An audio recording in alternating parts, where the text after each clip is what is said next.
Hello, and welcome back.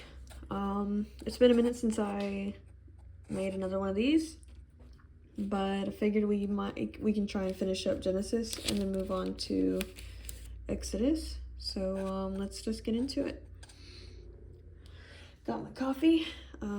Yeah, Genesis 49, Jacob's last words. Then Jacob called his sons and said, "Gather around, and I will tell you what will happen to you in the days to come. Come together and listen, sons of Jacob. Listen to your father Israel.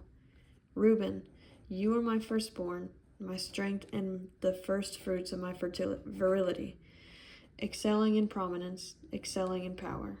Turbulent as water, you will not excel, because you got into your father's bed and you defiled it. He got into my bed. Simon and Levi are brothers.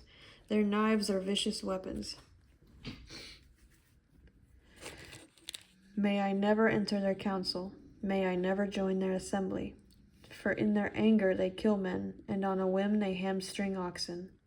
Their anger is cursed, for it is strong, and their fury, for it is cruel. I will disperse them throughout Jacob, and scatter them throughout Israel. Judah, your brothers will praise you. Your hand will be on the necks of your enemies. Your father's sons will bow down to you. Judah is a young lion. My son, you were turned from the kill. He crouches, he lies down like a lion or a lioness. Who dares to rouse him? The scepter will not depart from Judah, or the staff from between his feet, until he whose right it is comes. He whose right it is comes, and the obedience of the peoples belongs to him. He ties his donkey to a vine, and the colt of his donkey to the choice vine. He washes his clothes in wine, and his robes in the blood of grapes.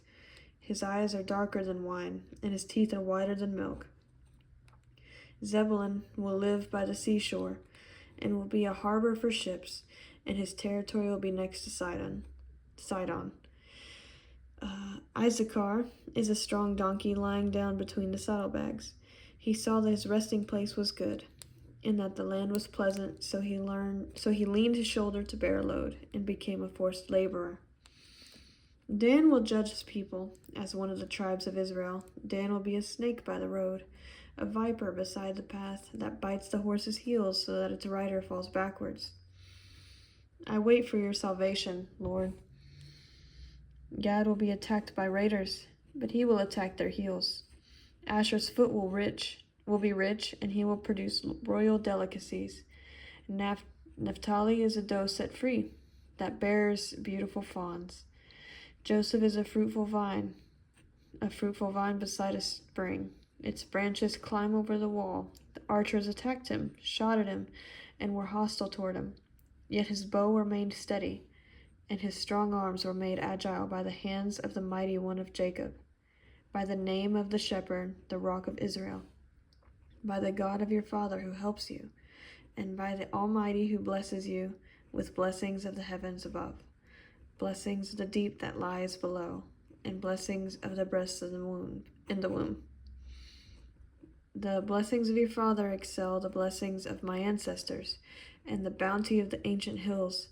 May they rest on the head of Joseph, on the brow of the prince of his brothers. Benjamin is a wolf. He tears his prey in the morning, he devours the prey, and in the evening he divides the plunder. These are the tribes of Israel, 12 in all, and this is what their father said to them. He blessed them, and he blessed each one with a suitable blessing. Jacob's burial instructions. Then he commanded them, I am about to be gathered to my people. Bury me with my fathers in the cave in the field of Ephron on the Hethite. The cave is in the field of Machpelah near Mamre in the land of Canaan. This is the field Abraham purchased from Ephron and the Hethite as a burial property. Abraham and his wife Sarah are buried there. Isaac and his wife Rebekah are buried there. And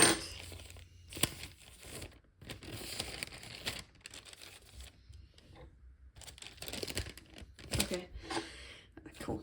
And I buried Leah there. The field and the cave in it were purchased from the Hittites when Jacob had finished giving charges to his sons. He drew his feet into the bed, took his last breath, and was gathered to his people. Let me anchor this a little bit better. Okay. Genesis 50. Jacob's burial. Then Joseph, leaning over his father's face, wept and kissed him. He commanded his servants, who were physicians, to embalm his father. So they embalmed Israel. They took 40 days to complete this, for embalming takes that long, and the Egyptians mourned for him 70 days.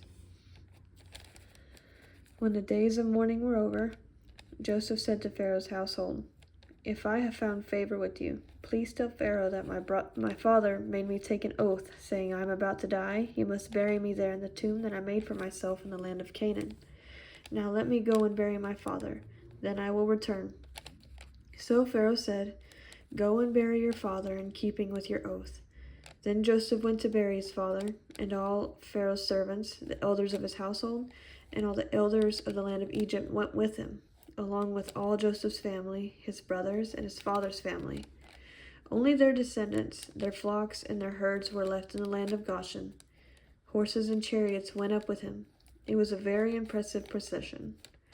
When they reached the threshing floor of Atad, which is across the Jordan, they lamented and wept loudly, and Joseph mourned 7 days for his father. When the Canaanite inhabitants of the land saw the mourning at the threshing floor of Atad, they said, "This is a solemn mourning on the part of the Egyptians." Therefore the place is named Abel Mizraim. It is across the Jordan. So Jacob's sons did for him what he had commanded them. They carried him to the land of Canaan and buried him in the cave at Machpelah in the field near Mamre, which Abraham had purchased as burial property from Ephron the Hittite. Oh, my little anchor came away. There we go. Where was I? Oh. After Joseph buried his father, he returned to Egypt with his brothers and all who had gone with him to bury his father. Joseph's kindness. When Joseph's brothers saw that their father was dead, they said to one another, "If Joseph is holding a grudge against us, he will certainly repay us all for the suffering we caused him." So they sent his message to Joseph. "Before he died, your father gave a command. Say this to Joseph, 'Please forgive your brothers' transgressions and their sin, the suffering they caused you. Therefore, please forgive the transgression of the servants of God and your father, of the God of your father." Joseph wept when their message came to him. His brothers also came to him, bowed down before him, and said, "We are your slaves." But Joseph said to them, "Don't be afraid. Am I in the place of God? You planned evil against me. God planned it for good to bring about the present result, the survival of many people. Therefore, don't be afraid. I will take care of you and your children." And he comforted them and spoke kindly to them. Joseph's death. Joseph and his father's family remained in Egypt. Joseph lived 110 years. He saw Ephraim's sons to the 3rd generation. The sons of Manasseh's sons, Machir, were recognized by Joseph. Joseph said to his brothers, "I am about to die, but God will certainly come to your aid and bring you up from this land to the land he swore to give to Abraham, Isaac, and Jacob." So Joseph made the sons of Israel take an oath. "When God comes to your aid, you are to carry my bones up from here." Joseph died at the age of 110.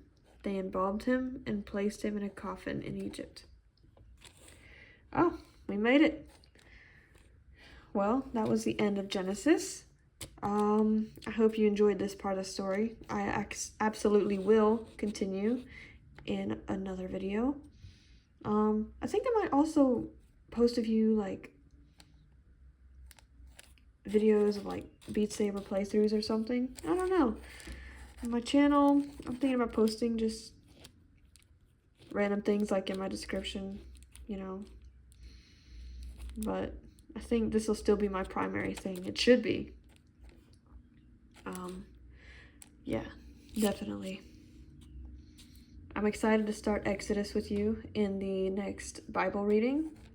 Thank you for joining me, and I will see you in the next one.